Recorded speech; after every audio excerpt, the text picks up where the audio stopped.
Good day and welcome back to another DBZ Dokkan Battle video. In this video, we're taking a look at the Union Master event, and we're taking a look specifically, of course, at the Transformation Boost 3 required stage. So, Union Master is a decent difficulty event. It's definitely a higher end difficulty event, although I think they're quite generous with how they let you counter things and build around things. You also have obviously the option to bring 3 support items, which tends to make it a little bit easier.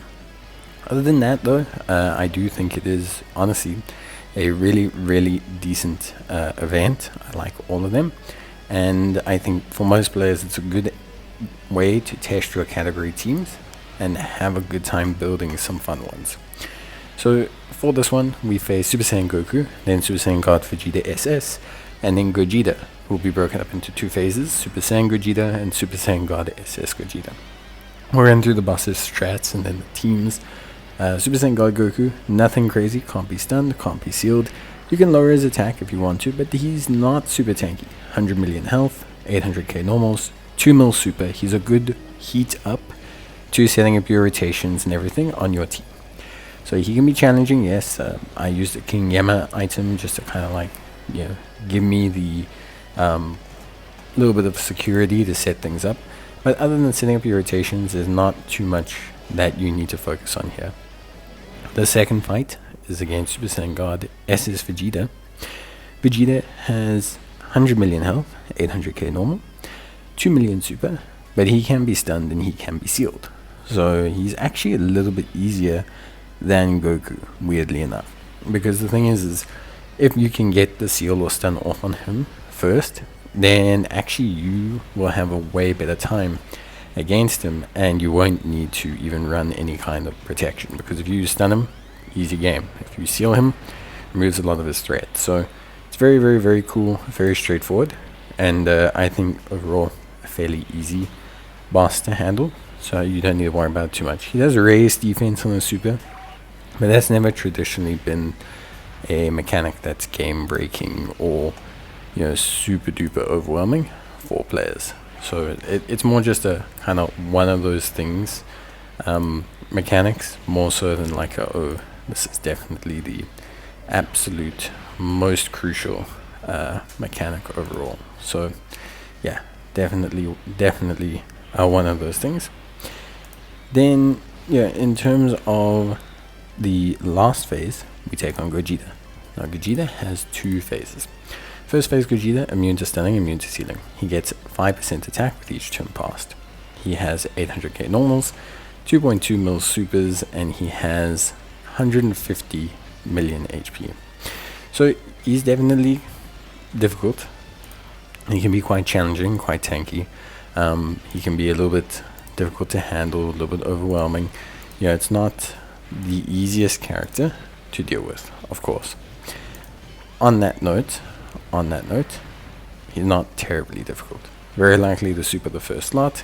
You will have your rotation set up here by now, so you can always just pop a Whis, and you'll get through him quite fine. Things then ramp up quite a bit against the second phase Gogeta. This is really where you're going to need to focus a lot. So the second phase, Super Saiyan God SS Gogeta, this is where things get very interesting. So he has 200 million HP, 1.5 mil attack, 100 mil not 100 mil defense, you do no damage, 1.5 mil normals, 1 mil defense, 4.5 mil supers, which is fairly decent chunk. He also scales up, defense up each turn, attack up each turn, and he's immune to sealing, stunning, attack, and defense down. So he can be fairly challenging. My suggestion for the most part when it comes to Super Saiyan God Gogeta is to save a lot of your active skills. Save your standby skill from Demon King Piccolo, save your active skill from the freezes, so make sure your freezes have their finishing blow that they can use, because that's going to help you out a lot. Keep your rotation set, use a Whis, and you'll be more than fine. Frieza won't have auto triggers on his crits, which is a little bit of a shame, but generally speaking you should still be okay.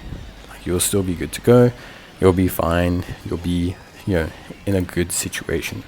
You may not necessarily be 100% OP, but you'll be good to go. Your Buhan's going to do a lot of damage, your Cell's going to do a lot of damage, and these are going to be your main kind of carries when it comes to this fight. So utilize them, cater to them with the orbs as well.